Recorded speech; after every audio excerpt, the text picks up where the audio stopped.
just recently we introduced what we call our notes pages. And what that is a landing page that you can send people to include that long form content. So if you're doing a Bible study, you want to give a lot of information on an event that's coming up, maybe it's summer camp and you got to go through, here's everything that the kids need to bring, here's the checklist, everything like that. You can use our notes pages to put all of that stuff in. And then when you're building your text message, you can choose that notes page to go into your text message.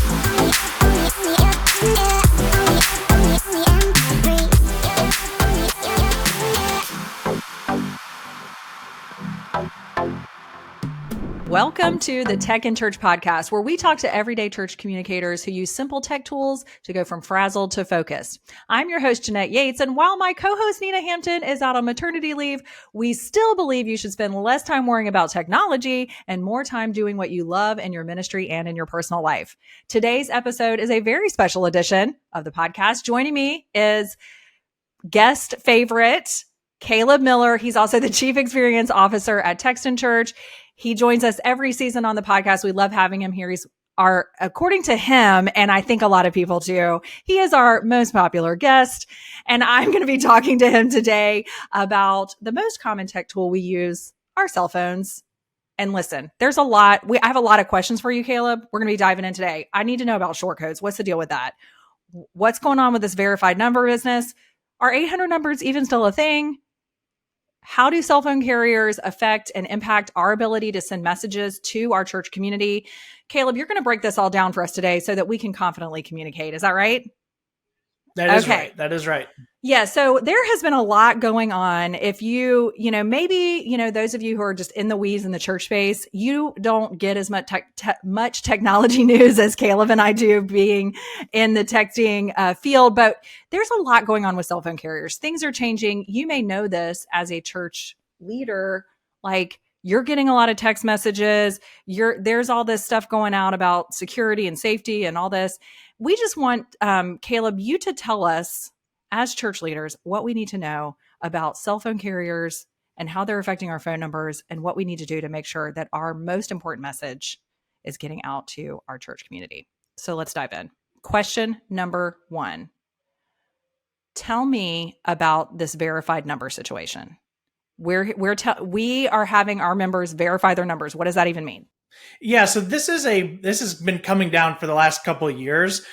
This specific process is called A2P 10DLC. And what that means is application to person 10-digit local code. So if you are going to be sending from an application like Text in Church or any other texting application, not using your own personal cell phone, using an application, sending it to a person with a personal phone, you have to register with the carriers to be able to do that. And why they're requiring this is it's annoying that you have to do it because we know that you're not sending spam messages. But what the purpose of this is that in the past few years, spam text messages, especially phishing messages, have become really prevalent. So, your bank account has been compromised, click here. Those kind of messages that are causing the problem. And unfortunately, when you have like a free trial of a texting program or anything like that, spammers will take advantage of that, sign up for it, and then just start blasting out spam messages. And it happens, and before you can stop it from happening, the messages go out, and people have been attacked that way. So what cell phone carriers want to do to protect their members is be able to register so they know who is actually sending these text messages. So they know the First Baptist Church in Georgia is the one actually sending these messages so that you're verified. Okay, these are actually good. These are good people sending good messages. We're going to let them through. Now, it's not only on the side of protecting their consumers, so AT&T's customers.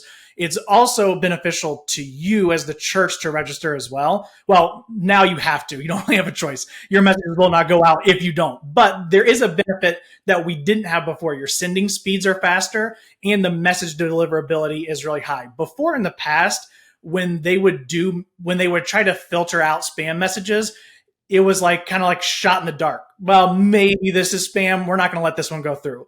Or we've even had times where they will block a message and then not tell anyone and actually say that this message was delivered, even though it didn't happen. So this kind of formalizes that process to where there's rules, regulations, guidelines that you can follow and make sure that your messages are always delivered. Yeah. So, we can all relate to, having those situations where we're getting text messages to our personal phones that we didn't ask for, we don't want, all those things.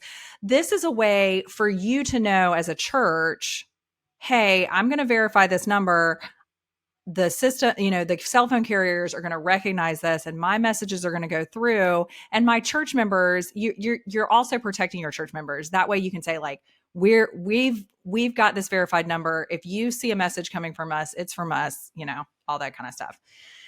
So, so I have a question here. A lot of our members ask this, and a lot of people in our Facebook community, we talk about this a lot. We hear about the idea of using either a toll-free 800 number or short codes. People are like, what about short codes? What about 800 numbers? So let's take these in two separate questions. Tell me about an 800 number. Can you even still use an 800 number out there in the world?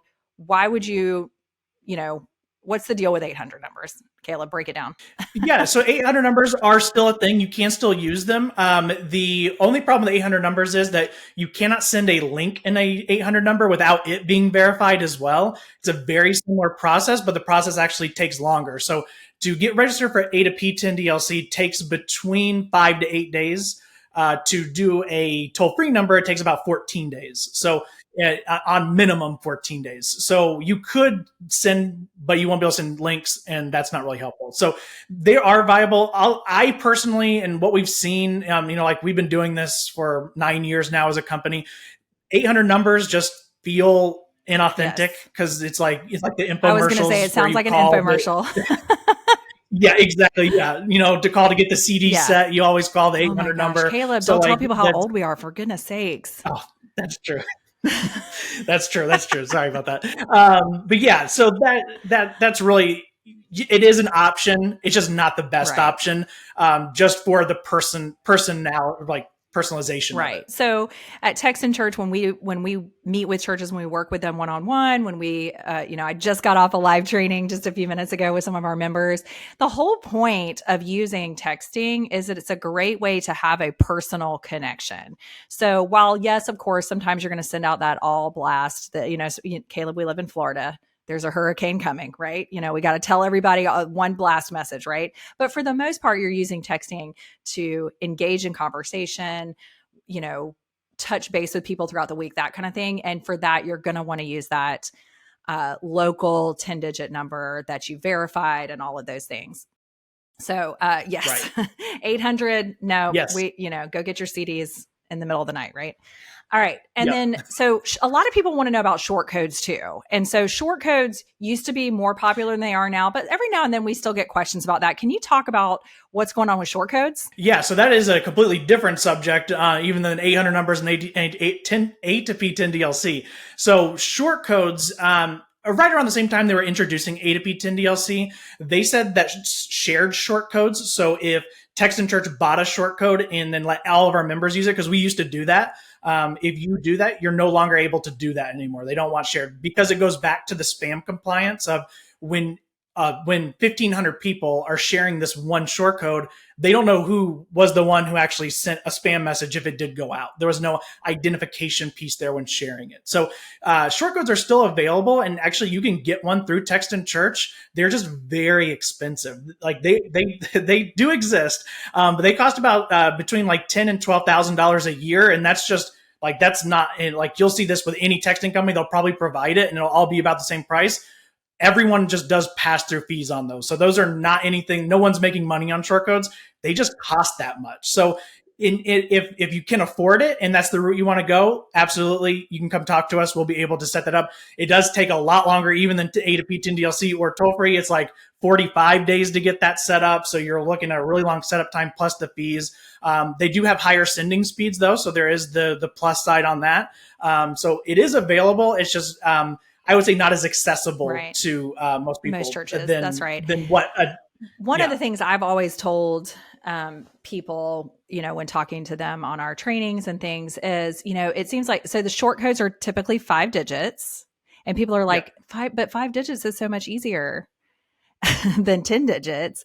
And it's like, okay, that does sound like a lot, 5 to 10. That's 5 additional numbers that somebody has to remember. But remember that it is your local 10-digit number, which means those first 3 numbers, they're going to already know. Everybody already knows their area code.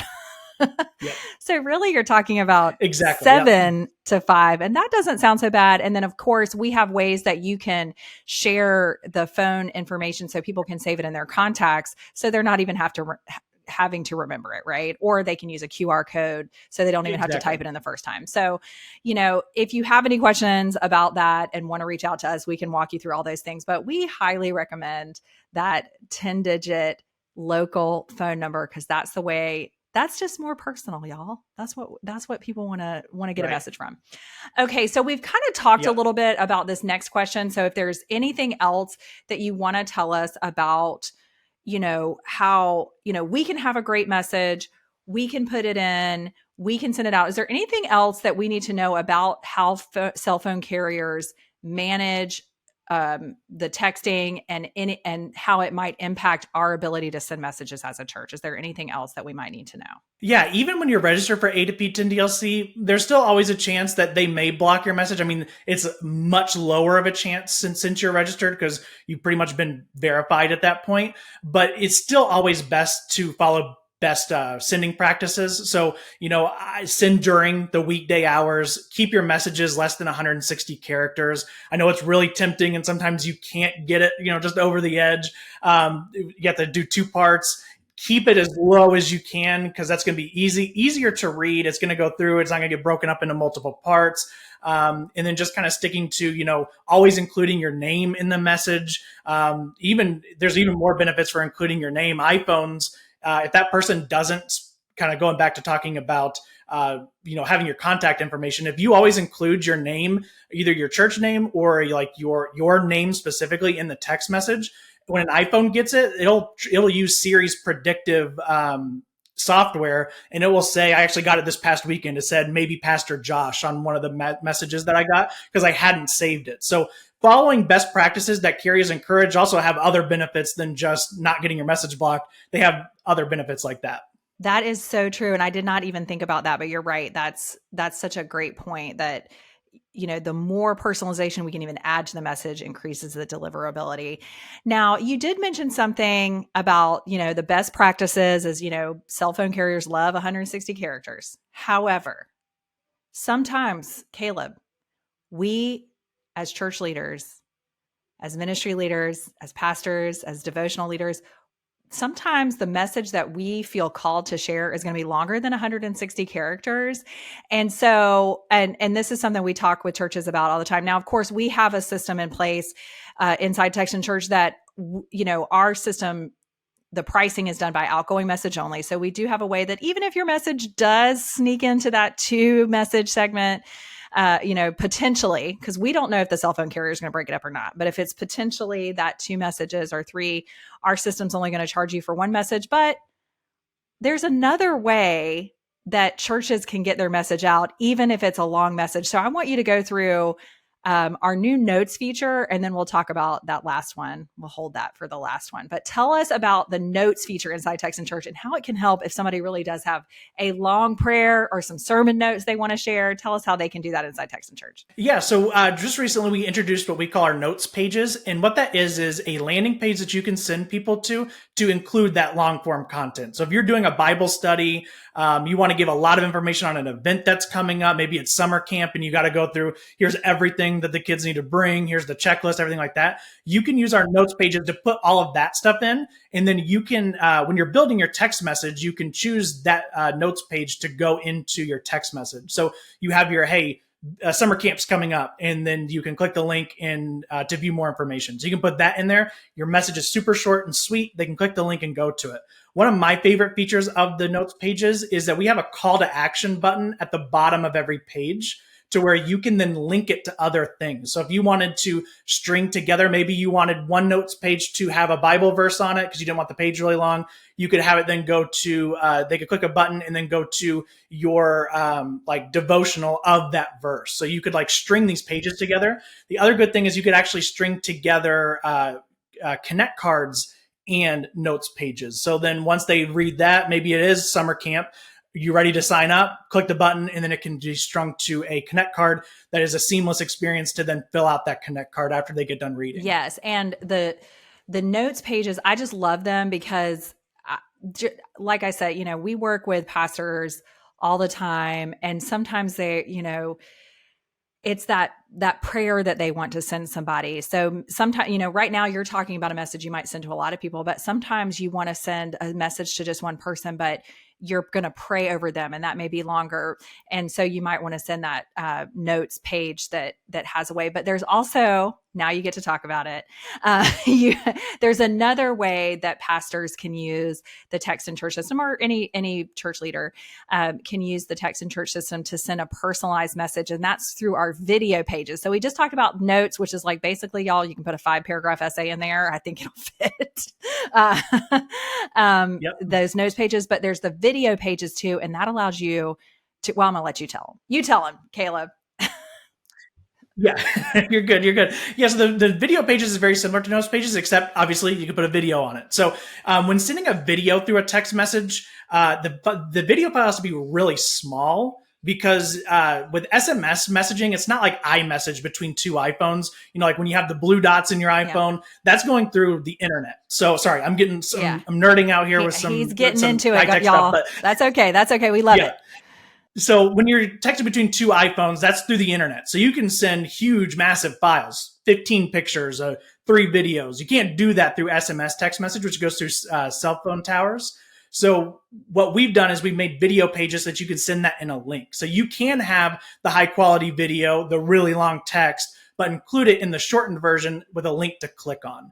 And those video pages have reactions on them, so you'll be able to see if somebody thumbs up your video or hearts it. And they also have the call to action on those pages as well, to where you could string together all 3 if you wanted. So you could string together, you could have them read a bunch of information, watch a video, and then move on to a Connect card. You can string them in all different ways that you want. You can also string them to outside sources as well. I know before I had mentioned it was all, Connect cards. You can actually string those things together with outside content as well. So if you want to send them to your website, send them to your giving page, whatever you want to do. If you're having like you're raising money for a building, you can send them a link to a video to watch it, like, here's why you should give to our building project, with a link then to give. So I'm super excited about these. I think it really enhances the way you're able to message people and connect with them. Video pages is something that we've been excited about for a long time, and now to see them in action is so fun. We love, Rachel O and I, whenever we do a training, we love to always try to record something like in real time, because that's another thing that you can do is, yes, you can have a video that you've put on YouTube or like recorded through your phone and put it in there. But you can also just from your desktop record the video right there, and then it's ready to go. So it's really easy to use. And even somebody who's not like a, filmographer, I don't know, a film person can do it.